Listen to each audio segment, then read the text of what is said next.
Alors je lis dans Job chapitre 8, versets 20 à 22. Il est écrit: Non, Dieu ne rejette pas l'homme intègre, et il n'affermit pas les mains de ceux qui font le mal. Bientôt, il remplira ta bouche de rire, et tes lèvres de cris de joie. Ceux qui te détestent seront couverts de honte.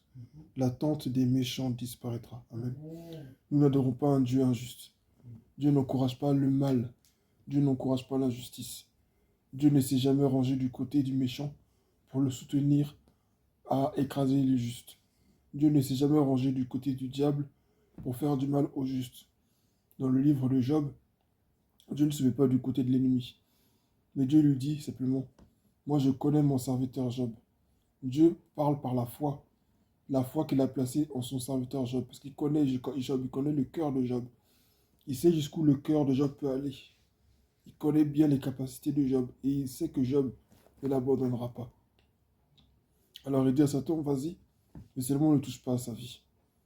Il savait que le diable allait se cogner la figure. Il savait qu'il allait avoir la victoire à la fin. Il l'avait déjà, attention, le Seigneur savait qu'il avait déjà la victoire. Mais il a laissé l'ennemi quand même partir pour tout casser autour de Job.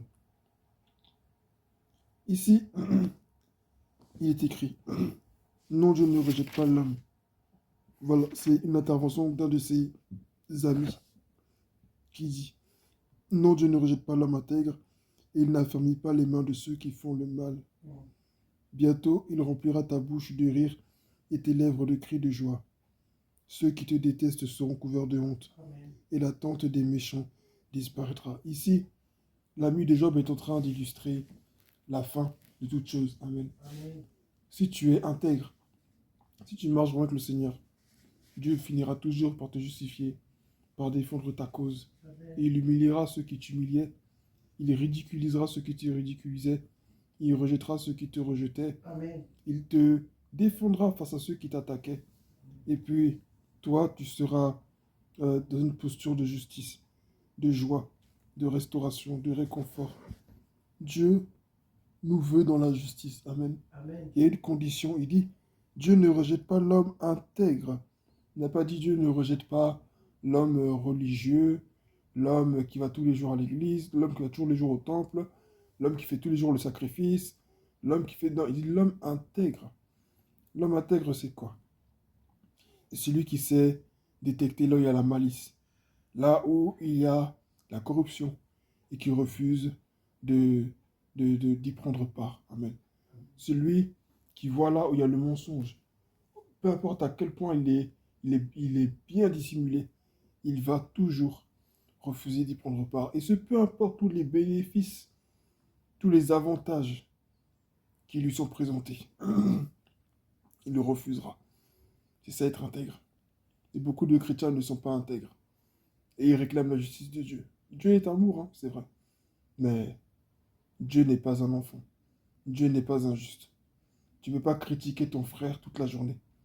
Te moquer de ton frère, ta soeur qui t'a confié ses secrets. Ta soeur en Christ qui est venue pleurer devant toi pour les problèmes qu'elle traverse. Même si c'est toi qui l'avais averti, et puis elle s'est cognée la figure. Elle, tu l'as averti, tu as dit non, faut pas aller, puis elle est allée, elle a eu des problèmes. Elle vient vers toi pour se confier. Toi, qu'est-ce que tu fais? Tu prends ce qu'elle t'a dit. Tu vas dire à d'autres personnes: Ah, mais je l'avais dit. Et puis c'est entré ici. Et puis c'est entré là. C'est de l'hypocrisie. C'est de la méchanceté. C'est de la lâcheté. En tout cas, c'est tout sauf de l'intégrité. Ça n'a rien à voir avec Dieu. C'est un comportement vraiment purement satanique. Dieu n'est pas pour ce genre de choses. Dieu n'est pas pour ce genre de choses. On pense que comme on est dans la maison de Dieu, on est là, on chante, on prie, on danse, comme Dieu ne nous frappe pas. Donc on pense qu'on peut faire ce qu'on veut. Parce que, bon, écoute, Dieu ne nous frappe pas. Bon, il n'y a rien dans ma vie qui se passe. Donc, s'il n'y a pas de problème, Dieu, on peut faire ce qu'on veut. C'est archi faux. Dieu n'aime pas les médisances. Dieu n'aime pas les critiques. Beaucoup d'entre nous s'adonnent à cela. Et c'est nous qui venons jouer au juste devant Dieu. Non, mais Dieu, justifie-moi, mes ennemis m'attaquent. Et toi-même, tu es Ennemi de un- quelqu'un. toi-même, tu es ennemi de quelqu'un. Comment veux-tu que Dieu te justifie? Dieu va te justifier pourquoi? Pourquoi tu veux que Dieu te justifie? Non, mais ça fait des années, ça m'arrive. Mais regarde toi-même ce que tu fais. Il y a des gens, ils font du mal, ils regardent jamais derrière eux. C'est pas normal, il faut que nous soyons des chrétiens conscients. des chrétiens lucides, avant de réclamer la justice, soient même sûrs de l'appliquer. Il dit, non, Dieu ne rejette pas l'homme intègre. Il n'affermit pas les mains de ceux qui font le mal. Dès le départ, on fait une distinction. Dieu ne rejette pas l'homme intègre, donc il l'accueille, il le reçoit, il prend soin de lui, il lui montre son amour. Il dit, n'affermit pas les mains de ceux qui font le mal. Autrement dit, quand on parle d'affermissement, il ne leur donne pas de la force, il ne les soutient pas. Moïse avait, à un moment donné, enfin, le peuple d'Israël se battait contre les ennemis, et Moïse devait garder les mains levées. Pour les Amalécites, il devait garder les mains levées pour que le peuple d'Israël ait la victoire. Mais comme il était vieux, c'était un peu compliqué qu'il garde les mains levées.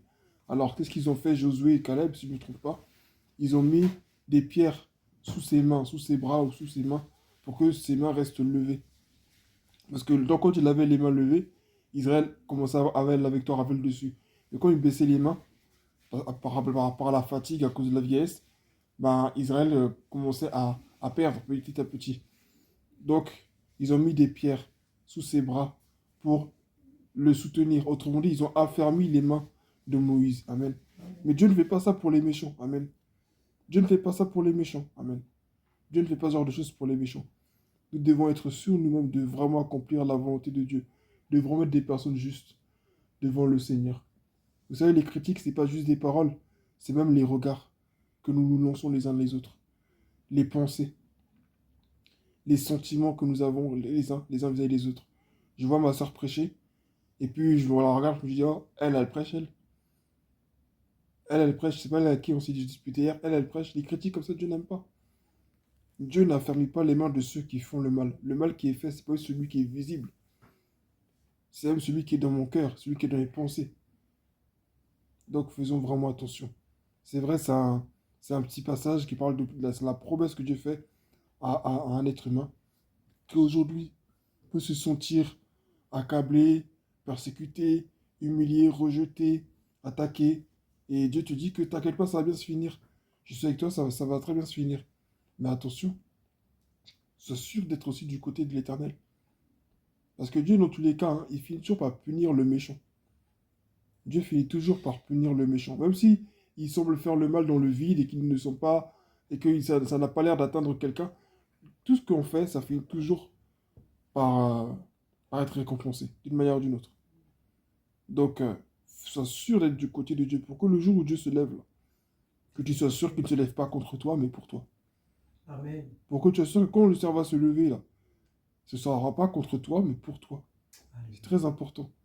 Dieu veut justifier son Église, Dieu veut nous justifier.